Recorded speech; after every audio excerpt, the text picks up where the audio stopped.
ReleaseWire helps businesses connect with interested journalists and bloggers. Check out the link in the description to save 25% on your first press release.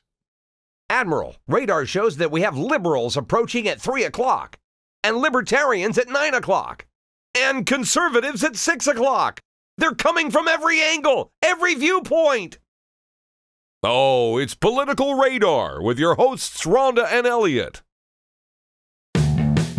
Hey, all you political junkies, welcome to Political Radar, the best 30 minutes of unscripted, uncensored political talk you will hear all day long. Right, Elliot? That is absolutely accurate. So we have in the studio today some much-needed information coming from Colleen Gruszynski. I'm going to let you introduce yourself because I think you have a lot to offer, and you have some expertise on what we're going to talk about today.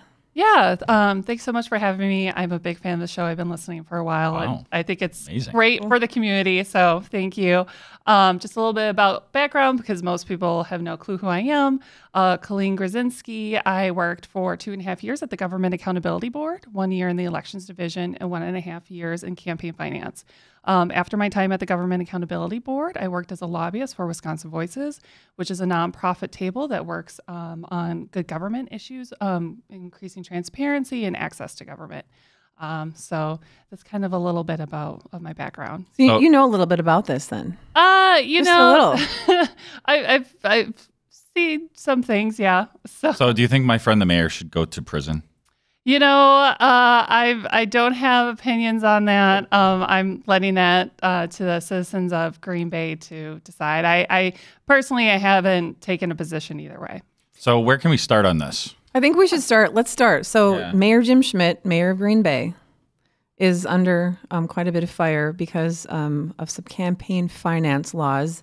And do we have the charges? Can we read, exactly what we're talking about? I think the community right now, if you're out in the community, you're listening to people talk about this, there's a little bit of confusion about what happened, where it's going, what's possible, what's not possible. I think our local media is covering the best that they can, but there's a lot of things out there that people aren't aware of. And I think that's what I'm hoping you can clear up today. Yeah, so I'll preface this by saying I'm not an attorney, but I do have experience, especially with civil law when it comes to campaign finance violations and the processes for an investigation.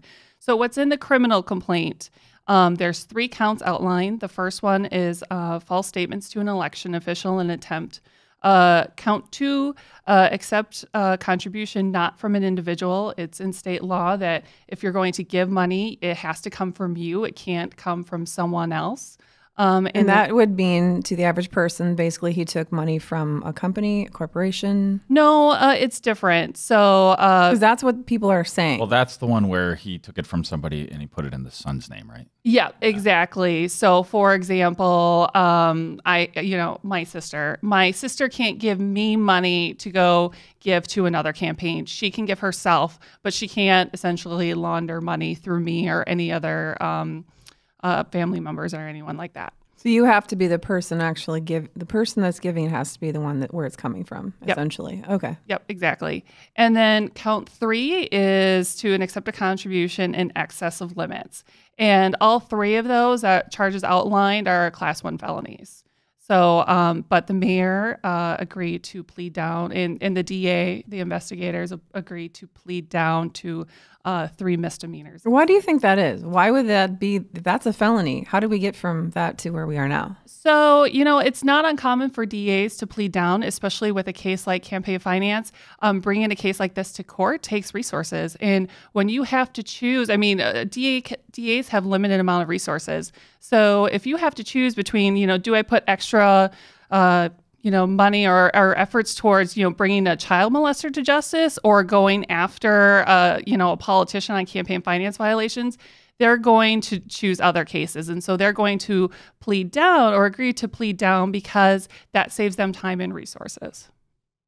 Okay, so that's what we have here. That's what he's being charged with. Yep. There's other tidbits that are outlined in the complaint that either could warrant a further investigation or could also be read into the charges. Again, I'm not an attorney, but that's what I've been told. Some of the things I read over the complaint, some of the things that I saw included the corporate contributions, which there's been a lot of news. It's not listed in the counts, but a candidate cannot accept corporate contributions, at least none unless they're from a sole proprietorship or selected LLCs. And they're not listing these because they want to protect the people involved, or why do you think that's the case? So it could be a number of factors. Again, I'm not involved in the investigation, so I'm just speculating here. One could be that they just didn't find enough evidence to bring charges against on those issues. So it could be there's not enough evidence, or they want to bring it in a separate criminal complaint, or again, trying to minimize the damage to donors. For example, if they brought the corporate contributions, there's a chance that then that corporation would have to register as a PAC and basically admit that they broke the law and have to pay fines and damages. And so, most DAs and investigators want to minimize the damage to donors because most times donors didn't know any better. There was no intent to break the law. Most donors just take what the PACs or the candidates, what they say is law as word. So most investigators and DAs don't want to go after the donors. So this could be a lesson for people who actually want to donate to candidates. I mean, that's like, as you say, you're giving money, right? Yep. You have no idea. Yep. So if you're going to be giving money, you should probably know what the laws are. Well, the problem is, though, it's different for different offices, and it changes over time. Exactly. But what I'm saying is, you're giving money. Yeah. You should know the paper trail. Yes. You should know it. You should. You don't sound like a consumer protection liberal there, because the person on the street. I'm told by my liberal friends that we need to protect them from big bad businesses and big bad politicians. So I don't understand that. What do you mean? Okay, the person on the street might be giving $10. The person that's coming from, a lot more money, they're giving a pretty significant donation. You might want to know what the laws are. Correct. Yeah. Correct. So, I mean, certainly your money will, if you go over the campaign finance limits, like your money, what happens is then that donation is then donated to the Common School Fund. So, if your intent is to help this candidate by going over the limits, you're essentially just wasting your money. It's going to go to the public. And the Common School Fund can you explain that? So it goes to our school system here in Wisconsin. Our public school system? I believe, I would contact not me because I would have to think there are people that give a lot of money, go over the limit, and probably wouldn't want money going to the public school system necessarily. I mean, this is definitely so already the mayor has to give the rest of what's in his campaign account to the Common School Fund, and I believe that's at $27,000. Something like that. So it's a lot of money. Thank you, Mayor Schmidt. So the thing is, though, the limit for him is like $1,080 or something like $1,040. 40, yeah. And you work in television. That's like one or two TV ads at times. So that. Yeah. Oh, that's Well, so I mean, that's it's actually not. That's even nothing. Close, that's not even at one billboard. That's not. So it sounds like a lot of money sometimes, but like $1,000 isn't that much. And if I accidentally write a check for $1,200, all of a sudden I'm breaking the law. How does that work with unions? What are unions? Do you know, like with unions, how do they differ? Do they differ? There are different laws when it comes to unions, and actually unions are treated differently than corporations. So. Let's say the firefighters union gives a candidate money. Mm-hmm.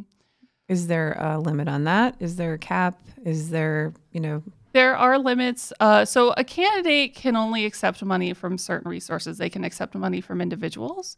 They can accept money from registered PACs. So like in the case of a union, they're probably forming a political action committee.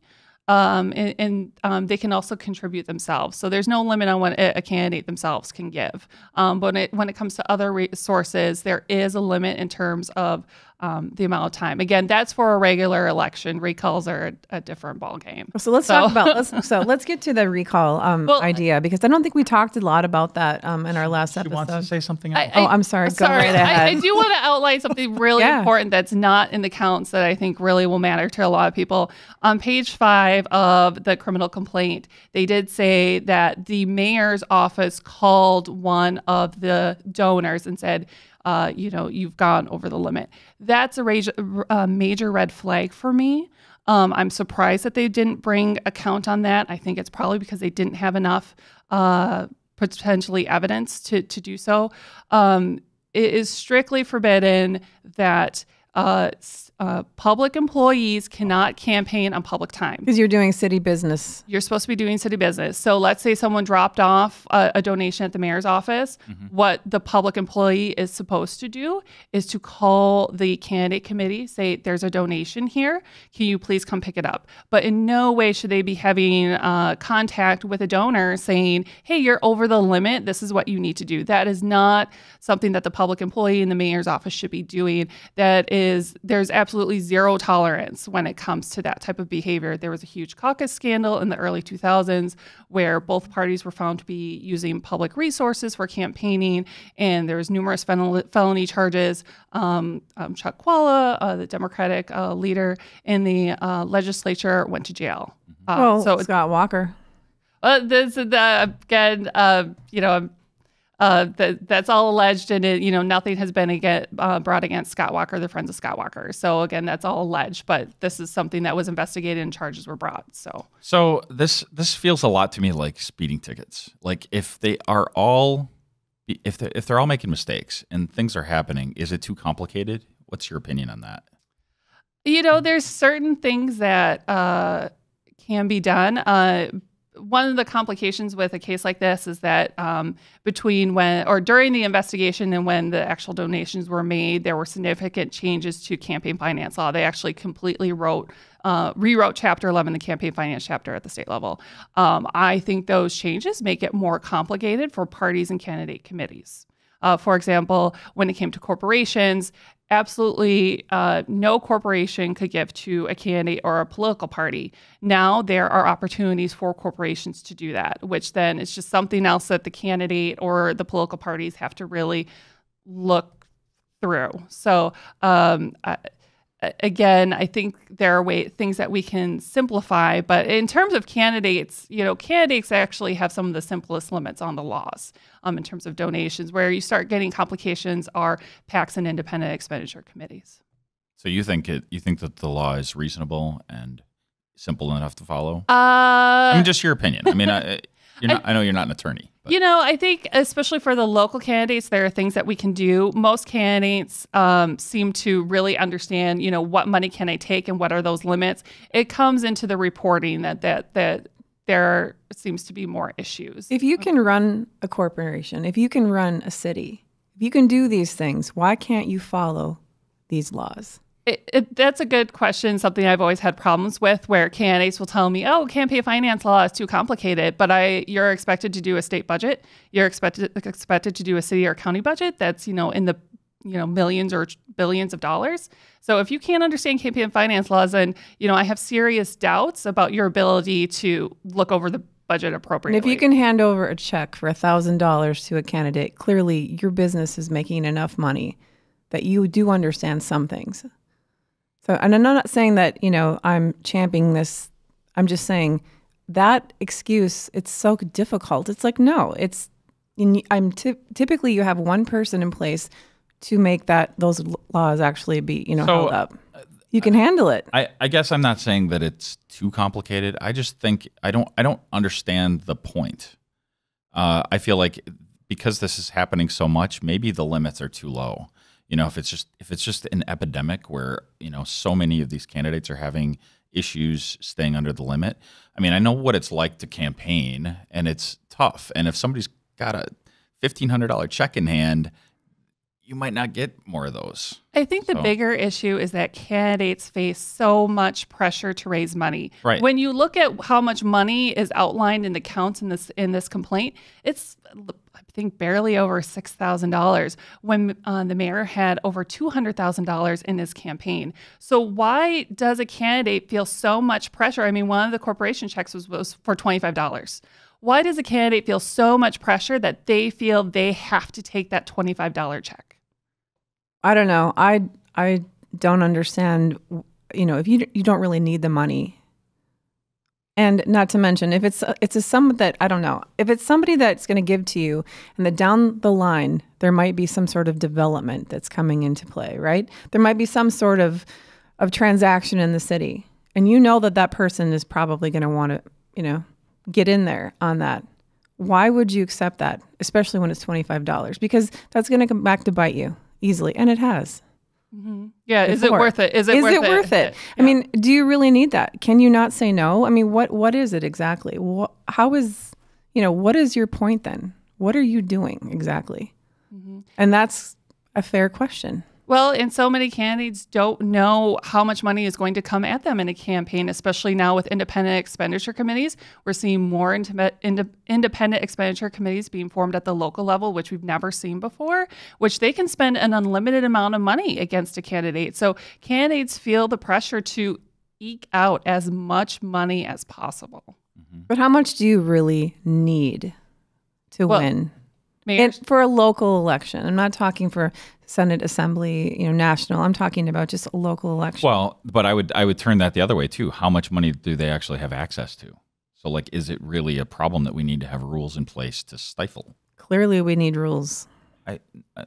What's happening tells us we do. I think the opposite.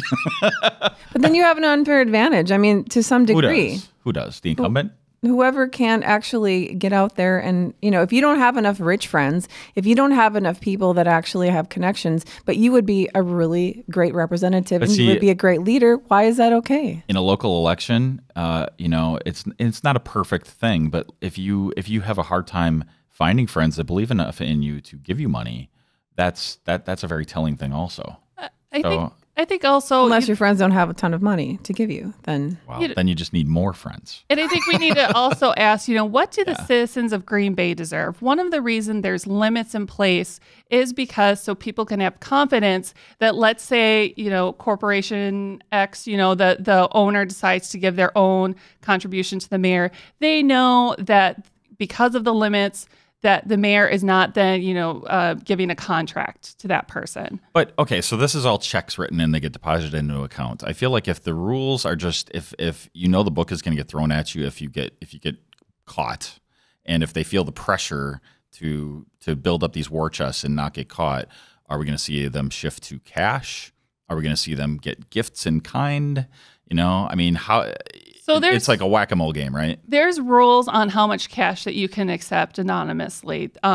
There's rules on what kind of in-kind contributions. And in-kind contributions, when I say that, I'm referring to things other than money. Mm-hmm. So like office space or, yard signs or, food. There's the limits still apply to in-kind contributions and anonymous contributions. I do think that this case is a canary in the coal mine, that there's a problem with campaign finance at the local level. It's previously been, it's just in DC or it's just in Madison. No, it's here too.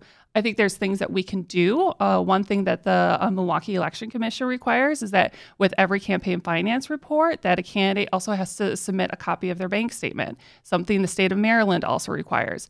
Could we ask, it's in the control of the city to say, we are going to require all candidates to submit a copy of their bank statement. Because if a copy of the mayor's bank statement would have been included in his reports, he would never been able to do what's in the complaint. So is that a conversation that's happening? Are there people looking to improve these laws, or are there people looking again? I still feel like I think it's a cop out that it's confusing. You don't understand. Mm-hmm. Because we have aldermen who are going through some investigation, correct? Yep. And they raise a lot less money. So you can't handle that. What can you handle? Well, I think you can't it's actually, handle that. I think when it is a small amount, and then they might not have bumped up against some of those issues before. Okay, I ran a campaign and I raised a decent amount of money for my race, and it wasn't a hard thing to do. I just don't understand. But did anybody give you a $2,000 check that you had to say no to? I had people offer to give me more money. Okay. I knew the rules first and foremost, so that if I ran into that, I would be able to tell them.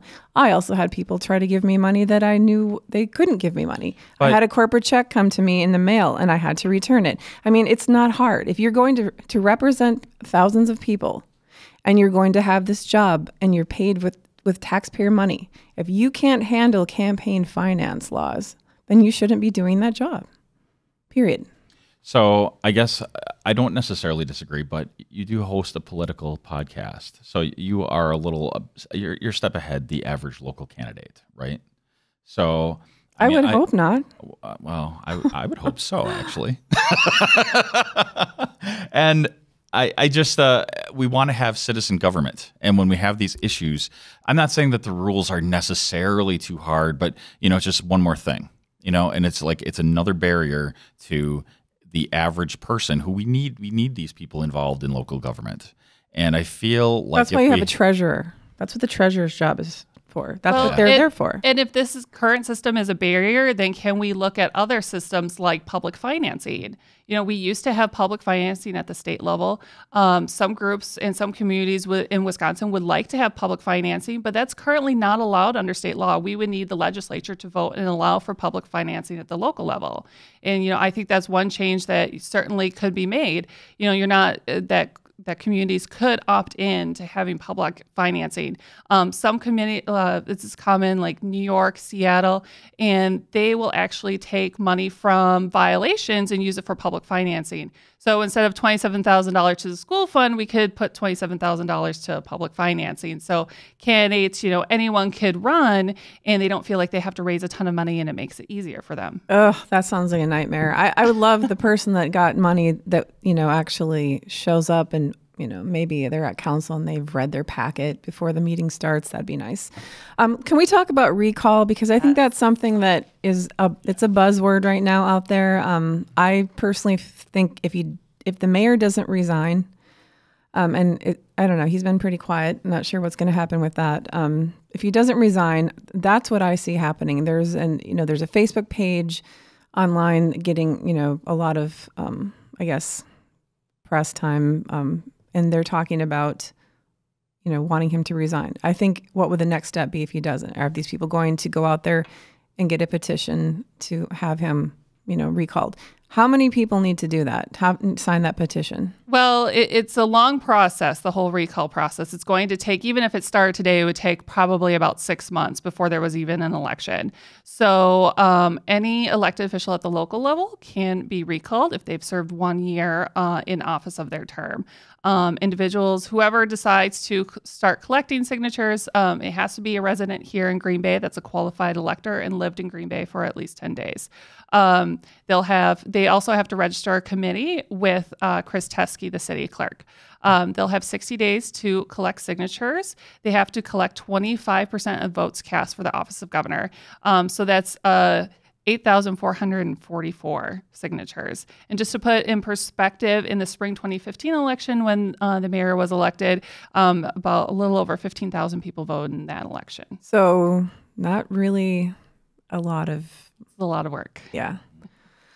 So, but it's supposed to be. We're not supposed to just... No, exactly. So so that would be the recall. So then there's also something else that people are talking about, a state statute that was an amendment put in 1997, 96, something like that. Which makes no sense, right?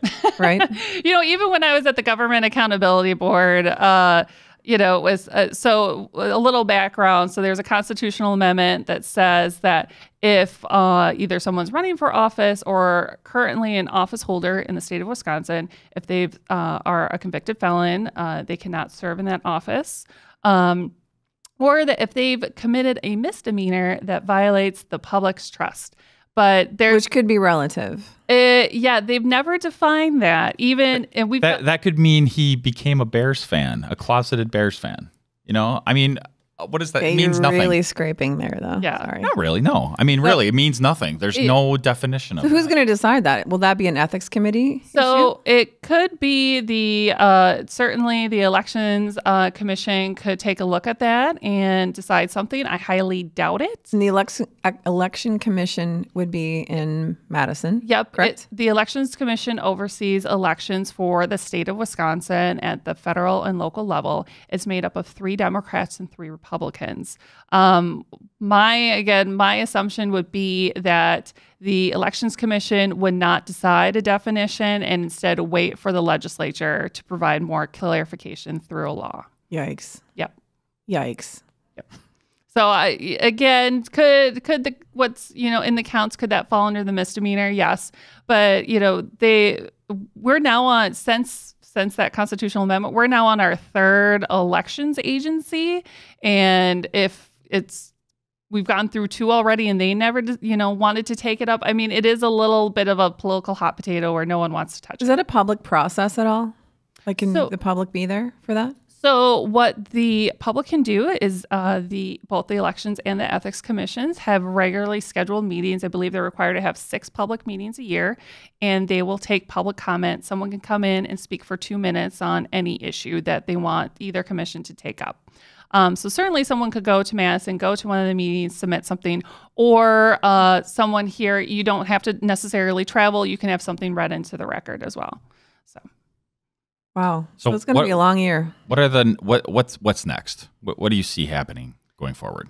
Well, so I mean, again, it's just a criminal complaint. I guess I'm not sure exactly what's going to happen next either. Could there be another investigation, considering that not the corporate contributions, potentially using public time and services for campaign purposes? Could there be another investigation on that? Absolutely. Is that more likely to happen if he doesn't resign, if the charges that are there don't go anywhere, and we have, I guess a group of people that have driven this bus to begin with, that they would go further and press that issue? So someone would probably have to file a new complaint, and new evidence would have to be brought forward for that to continue. Okay, and we do know that there is a very committed group of people that I can't imagine they're going to tire until he's gone. Yeah, again, I'm not familiar. That's my PG version of saying that. But you are familiar with all these other rules, and I guess I kind of have a problem with everything that a candidate does. Somebody who is looking to go into public service theoretically, and they're taking their own time to campaign theoretically, right? But then other people, their opponents, can do really whatever they want. So these people, they set up a website, they set up a Facebook page. They don't have to publicly on the website show who these people are that started this, and they can say or do whatever they want. And that's confusing to me. It has to deal with coordination. So a candidate or even an incumbent can't do whatever they want. Certainly there's advantages if you've run for an office before or you're the current office holder. There are definitely advantages that come with that. But even the incumbent they still have to abide by the same rules that the candidate does in terms of money, and also the same rules when it comes to coordination. So, and when I say coordination, I would be saying the work that other groups do on behalf of a candidate to try to get them elected. If they're working directly with the candidate, attending candidate meetings, talking to them, coordinating, yard signs or messaging or websites, certainly there are limits on that. But when this is a group against, though. You're talking about just citizens that are against, or we're all citizens. Right. If you're a candidate, you're a citizen. If you're a PAC, you're But you're not on a ballot. You're talking about the people that aren't so on a ballot. They get to do whatever they want. I mean, that's confusing to me. We have all these campaign rules, but then if I want to say I want to recall you, I want you to resign, that's free speech. I can spend as much money on that as I want. That's accurate, right? Well, it's free speech. You can do that. Yeah, I mean, there's nothing stopping someone from holding a recall, Jim Schmitt on the corner. That's free speech. They can do that. But if I'm pro Jim Schmitt and I've ever met with him, that's crazy. And there's rules, right? You could say I heart Jim Schmitt too. Like there's nothing stopping you from doing the same work that the anti-Jim Schmitt people do. If you file papers and you're on a ballot and you're an official candidate, then that's when the rules come into play. Well, but it's one-sided. It just feels very one-sided to me. So individuals can take actions on their own when you start getting individuals together and especially when they start spending money against a candidate. That's when you have to start looking at, is this group required to register as a political action committee? And a Facebook page is free. Yeah, so they don't have to spend money on that. The legislature made actually special exemptions for Facebook, other social media, as long as you're not paying money, which, it doesn't cost to form a Facebook group, then that doesn't count. And that's actually specifically outlined in statute. So it's like the court of public opinion, really. I mean, that's what we're seeing happening right now. Yeah. So they would not be allowed to buy sponsored ads on Facebook.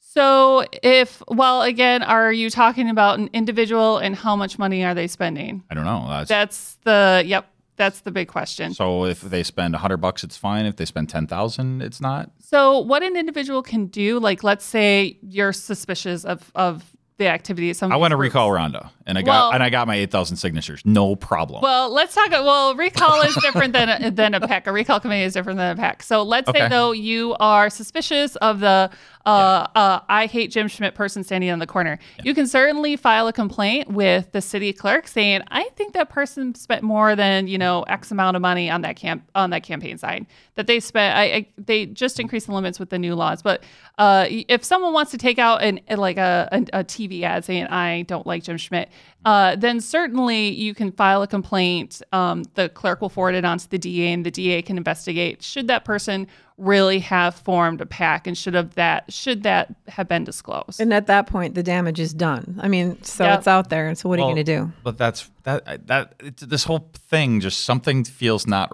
right. But do you want laws or don't you? I mean, you want laws for this, but you don't want laws for that. It's like what? And the campaign finance. I don't know. This is why I feel like campaign finance laws, they really need to be really lenient. I think you can do a lot of damage without spending a dime. Yeah. Yeah. You have a newspaper that's going to people to find someone to talk about how pissed off they are about this. You've got a podcast. No one really has to pay. They just have to know how to get in touch with the right people to get their message out. And social media makes it so easy and it can spread like wildfire. I mean, we know this. Mm-hmm. So you don't really have to be accountable. I do not, I think you're saying that nobody knew who this person was that started the page. No, I think that it was relatively public, but it should be, his name should be at the top. Like it should be, I'm saying this. If I'm an individual saying this, he shouldn't be pretending to be some sort of organization. If it is an organization, I feel like these rules should apply. That's why Facebook works so great, because you can have a ghost account. You don't necessarily. I always call it faceless book, because if you have to have something called a ghost account, doesn't that seem wrong? Like that just seems like it's not right. That seems like it's breaking the rules. That's why people love the whole Facebook thing, because there's a sense of mystery to some degree, even though it's supposed to be very, autonomous and transparent to some degree. No matter what your political leanings are, something, and you bring this up, most people, what they have a problem with campaign finance law is the lack of transparency. They want more transparency. And that's what I'm saying, yeah. And so one way to create more transparency is to require more people to have to register as a committee, to make them file more reports, to submit bank statements so that there is more transparency. Unfortunately, with the campaign finance laws changes from last year, transparency was reduced. There's less reporting.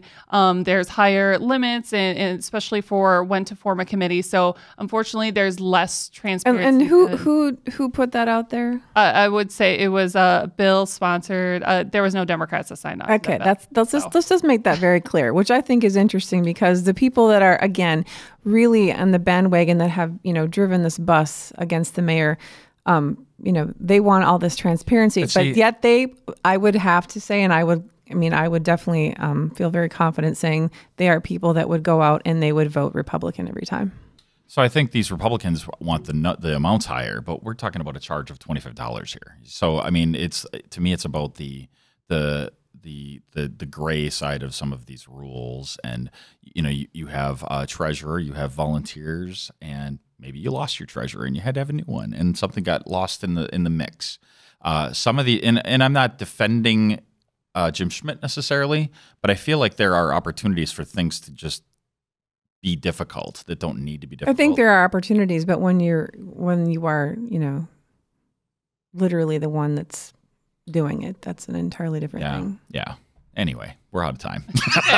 Sorry. Do you have any closing statements you want to throw out there? You have like a notebook full of notes. Oh, no. So I feel like is there anything we missed? No, I mean, I think we hit the big subjects, and I mean, this is a lot to talk about, and I'm sure this is not the last conversation. I hope it's not the last conversation people have about this issue. Oh, I'm quite certain that it's not. Yeah, thanks for all the information. I think it's really helpful, and I've learned a lot. I hope the public can learn a lot. I hope to hear more education through our local media versus just, let's get some bites on our news. Be nice.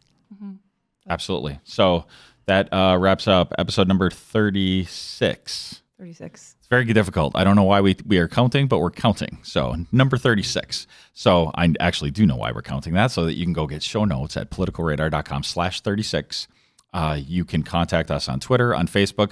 We have a very active Facebook group, which we fully disclose and have our pictures at the top of. That is the Political Radar community on Facebook. And so if you would like to be on the show or you'd like to get involved in that, you can contact me on Facebook. You can contact me on Twitter at Elliot. And of course, you can contact Rhonda as well. Mm-hmm. At Sitnickow on Twitter and Facebook page as well. How can people contact you, Colleen? Well, I don't really use Twitter. Do you want anyone to contact you? Maybe you don't. No, I think if you want to contact people, I think I'm very active with the League of Women Voters Greater Green Bay. They've been working on issues of how, what can we do at the local level. So I'm on the board there, and I would encourage you to, we have a lot of public forums that we do throughout the year. So please reach out to the League of Women Voters Greater Green Bay for more information. See, we should have you back to talk about that stuff, right? Yes, I would love it. Okay. Yeah, you do a lot of work for democracy, and I love what they do. We're doing a lot of redistricting work here in Green Bay, and there's a lot of interesting history behind that. So I would like to just talk about that. Yeah. Awesome. Thank you much. That's all we have. Bye. Thank you. Bye. Thanks for listening to Political Radar. To ensure that you never miss an episode, subscribe on iTunes or your favorite podcast app. To stay up to date, visit politicalradar.com or connect with us on Facebook or Twitter.